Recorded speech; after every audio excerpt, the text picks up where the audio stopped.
Poster peringatan darurat dengan lambang Garuda Pancasila berlatar biru menggema di media sosial. Tagar tersebut muncul setelah DPR mengabaikan putusan Mahkamah Konstitusi soal syarat pencalonan Pilkada 2024. Lantas apa maksud peringatan darurat Garuda Biru tersebut? Apa kaitannya dengan seruan kawal putusan MK yang juga sedang ramai diperbincangkan?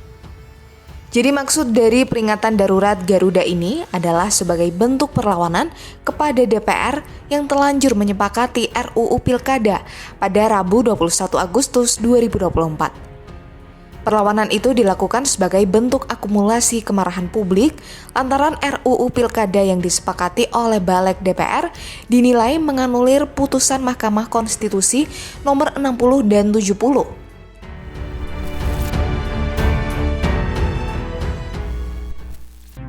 Pertama kita bahas putusan nomor 60 terlebih dahulu.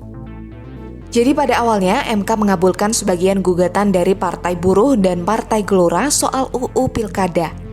Dalam putusannya MK menyebut parpol atau gabungan parpol peserta pemilu dapat mendaftarkan pasangan calon kepala daerah walaupun tidak memiliki kursi di DPRD. Ketua MK Soehartoyo memutuskan ambang batas pencalonan kepala daerah tidak lagi sebesar 25% perolehan suara partai politik atau gabungan partai politik hasil pileg DPRD atau 20% kursi DPRD. Nah, lalu apa dampak dari putusan ini? Awalnya pencalonan Gubernur Jakarta yang sempat menuai polemik karena borong tiket oleh Koalisi Indonesia Maju kini dapat berubah. Ex-Gubernur DKI Jakarta Anies Baswedan yang sebelumnya kehabisan parpol dengan perolehan suara 20% pada Pileg DPRD DKI Jakarta otomatis punya harapan. Sebab berdasarkan putusan MK ini, threshold pencalonan Gubernur Jakarta hanya membutuhkan 7,5% suara pada Pileg sebelumnya. Selain itu, PDIP yang juga tidak bisa mengusung siapapun karena tidak punya rekan untuk memenuhi ambang batas 20% bisa melaju sendirian. Perlu diingat, aturan ini sebelum DPR merevisi UU. Sebab pada Rabu 21 Agustus 2024, Badan Legislasi DPR tiba-tiba mengadakan rapat untuk merevisi UU Pilkada dan otomatis menganulir putusan-putusan MK tersebut. Sebanyak 8 fraksi di DPR menyatakan setuju dengan keputusan tersebut dan hanya fraksi PDIP yang menolak. Isi putusan DPR itu apa saja? Pertama, Balik DPR mengakali putusan MK yang melonggarkan threshold pencalonan kepala daerah untuk semua parpol peserta pemilu.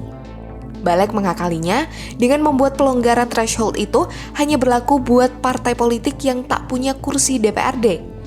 Threshold 20% kursi DPRD atau 25% suara sah pileg tetap diberlakukan bagi partai-partai politik yang memiliki kursi parlemen.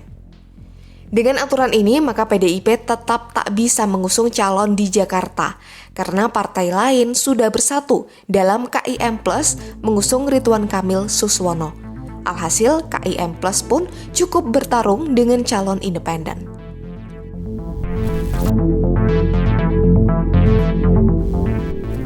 Selain soal ambang batas pencalonan kepala daerah, poin lain yang jadi perhatian adalah soal syarat batas usia minimal calon kepala daerah.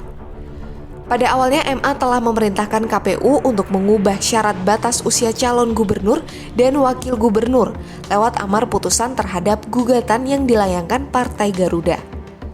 Lewat amar putusan itu, MA meminta agar syarat usia 30 tahun bagi Cagup dan Cawagup tidak terhitung sejak penetapan Cagup-Cawagup sebagai pasangan calon oleh KPU, melainkan sejak pelantikan. Pada awalnya aturan ini akan membuka peluang putra bungsu Presiden Jokowi, Kaisang Pangarep, menjadi calon gubernur atau calon wakil gubernur pada Pilkada 2024.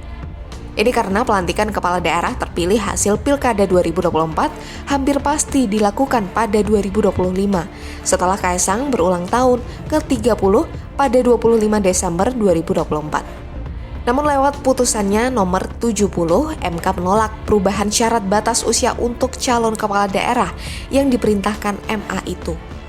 MK menegaskan bahwa syarat usia calon kepala daerah harus terpenuhi saat penetapan pasangan calon peserta pilkada oleh KPU. Dengan adanya putusan ini, maka syarat batas usia untuk calon gubernur dan wakil gubernur adalah 30 tahun saat ditetapkan sebagai calon peserta pilkada oleh KPU. Sedangkan batas usia untuk calon wali kota dan wakil wali kota serta calon bupati dan wakil bupati adalah 25 tahun. Syarat aturan ini menuai polemik karena dengan putusan MK ini, Kaisang tak bisa maju di Pilkada 2024.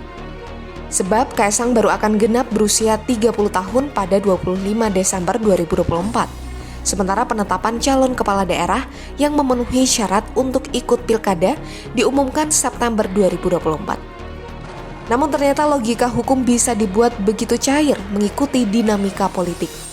Rabu 21 Agustus 2024, sebagian besar fraksi di DPR memilih menolak untuk mengakomodasi putusan MK nomor 70 dan lebih memilih untuk mengakomodasi putusan MA.